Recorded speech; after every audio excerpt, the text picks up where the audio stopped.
This video is sponsored by FIDE, a Catholic technology alternative to big tech companies. FIDE provides email, calendar services, file, and collaborative options, forums for individuals, families, businesses, parishes, and nonprofit operations. Check out the link in the description box for more information.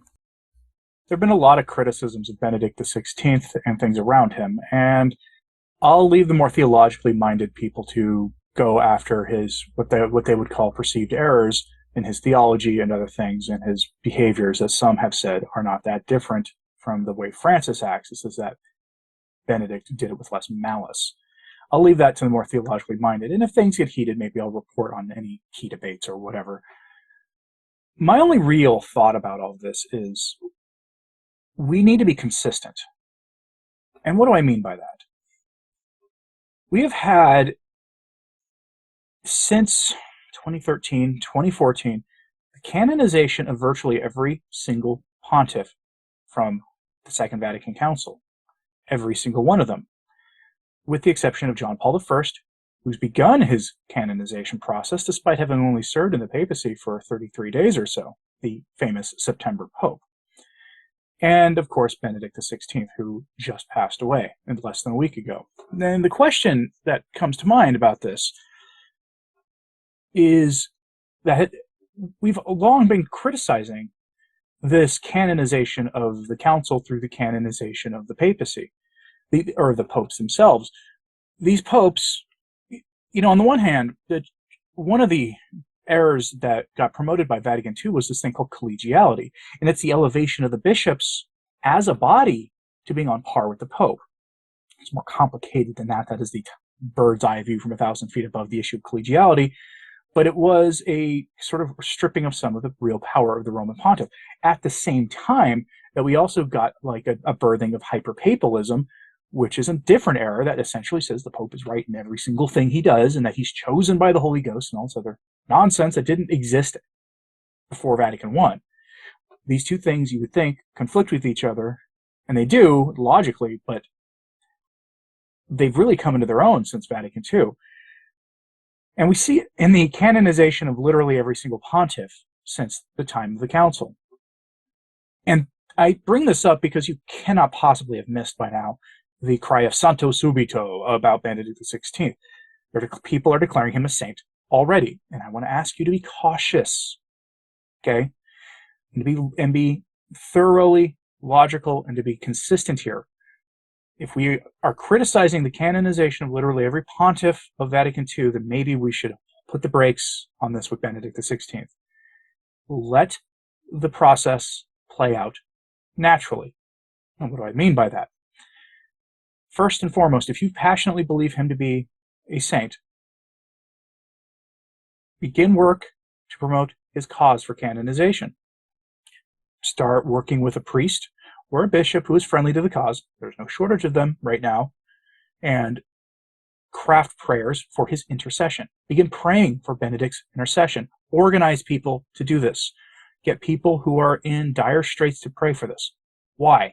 Because an authentic canonization requires miracles, and you want more miracles, not fewer.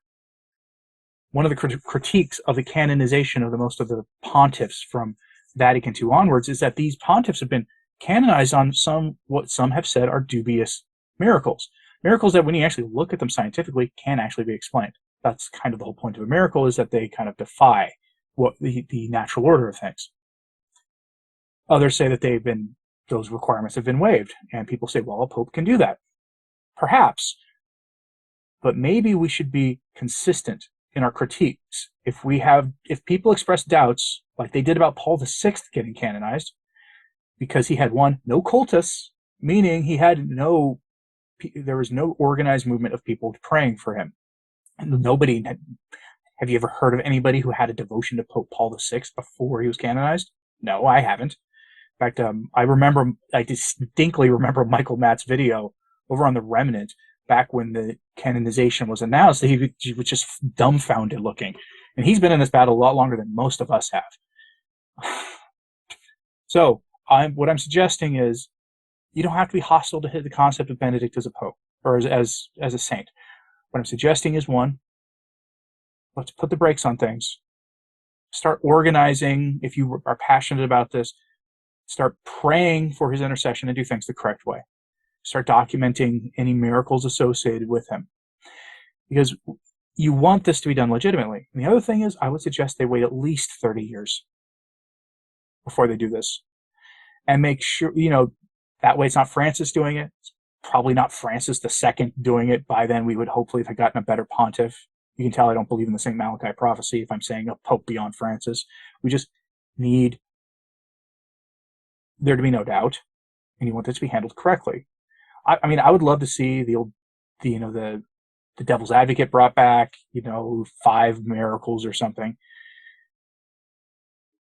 But I would at least be happy with a thorough process that is normal, that is actually something that is carefully done. I mean, the Church has never formally ruled that a canonization is infallible, but there are plenty of theologians who have argued that logically it has to be infallible. That does beg a lot of questions. And I know the modernists don't actually believe it's infallible because they tell us that St. Christopher didn't exist. Well, that means the Church made an error on claiming somebody who doesn't exist is in heaven. See the problem. But we've also seen it more recently when forces in Rome said, it basically hinted that they thought it was a mistake to canonize John Paul II in the aftermath of the McCarrick revelations. You don't want that kind of talk with Benedict XVI if he was ever canonized, if that process begins. And a lot of this process isn't just coming from laity. A lot of this talk isn't. It's coming from the high-ranking prelates. Cardinal Pell had a statement to a Catholic media outlet recently where he talked about Benedict as if he was a saint in heaven. He may very well be. The Church has not ruled on such yet. And perhaps Cardinal Pell would be a good cardinal to lead such an effort for the cause of the canonization, but to have it done correctly. And this is the only thing I'm asking is, instead of cries of Santa Subito or whatever, please go with a proper restrained process for this. Start organizing prayers for his intercession. Miracles are going to be the fastest way, the absolute fastest way to prove that he's in heaven. That's what the definition of a saint is, that he bypassed purgatory entirely and went straight to heaven. That's what the Church says. Now, you may have clicked on this video because Cardinal Zen's name is in the title. I have a letter here for you from Cardinal Zen. It's short, where he talks about what Benedict really meant for him. And it's a fairly restrained letter, actually, and there are digs here against Francis. Very, kind of surprising digs, honestly. He digs at Francis a little bit without ever really naming him. He names him once in the letter. But it's, what did Benedict do on the question of Cardinal Zen's country, which has now, erected its own parallel church that under Francis was recognized by the schismatic heretical group in Cardinal Zen's home country, was recognized by Francis. Scary stuff. I've reported on it before. Cardinal Zen has this letter. At this moment, when Pope Benedict left us for heaven, Pope Benedict XVI has finally finished his humble service as a worker in the Lord's vineyard. It was a multifaceted service, who will underline that he was a great theologian, who will continue to call him God's Rottweiler, for he was the great defender of the truth. It is true that his first encyclical was Deus Caritas Est, but later this was followed by Caritas in Veritate. He defended the truth against the dictatorship of relativism. He wasn't afraid to appear retrograde in the face of so many who exalt a pluralism to the bitter end, an indiscriminate inclusiveness. He said that love without a foundation in truth becomes a shell that can contain anything. Someone said that Pope Benedict, after his resignation, should have kept quiet and not created confusion in the Church. It seems to me quite the opposite. Precisely because there is confusion in the Church, a Pope Emeritus, like every bishop and cardinal, as long as they have breath and are clear of mind, must fulfill his duty as successor of the apostles to defend the sound tradition of Church. Since when does the word conservative mean a sin? Unfortunately, fidelity to tradition can be taken as rigidity or backwardsness. In crucial moments, even Pope Francis has accepted this contribution of his predecessor, as when he defended priestly celibacy of the Roman Church in the controversy over the proposal to ordain viri probati. As a member of the Church of my homeland, I am immensely grateful to Pope Benedict for things he has not done for other churches.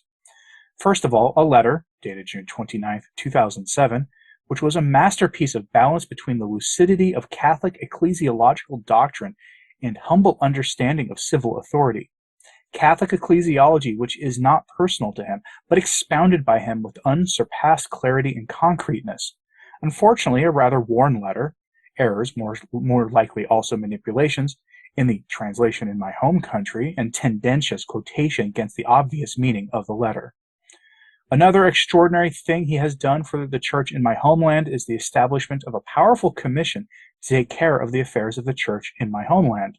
Unfortunately, under the new president of this commission, it was secretly made to disappear without even a word of respectful farewell. Pope Benedict was often misunderstood and sometimes not followed, but it is precisely in these cases, which seem to be failures, that I was able to admire the person's great fortitude and magnanimity in the face of setbacks.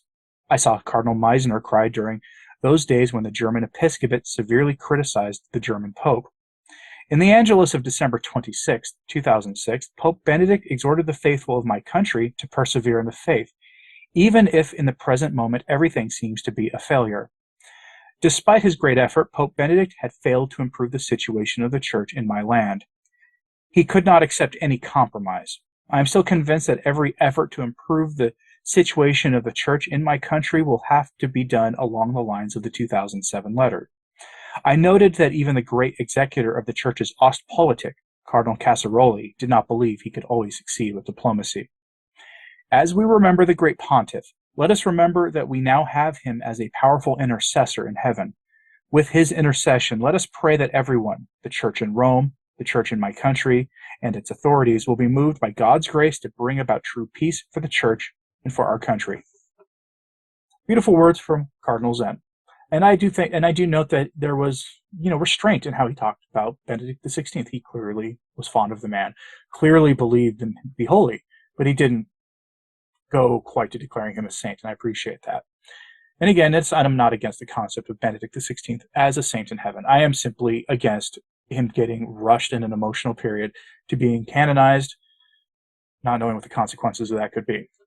There are ways things the Church does them, and they should be done properly. That is kind of essentially at the core of being a traditionalist, is believing that the Church should do the things that it does and do them properly. So let's be consistent here, folks. Curious what you thought of Cardinal Zen's letter? Let me know in the comments, please. And do you agree with me or do you disagree with me? Do you think Francis should just beatify him next week? Let me know your thoughts on all this in the comments, please. Like and subscribe if you haven't. It really does help, as does sharing this on social media. That helps a lot, too. As always, pray for the Church. I'm Anthony Stine. Ave Maria.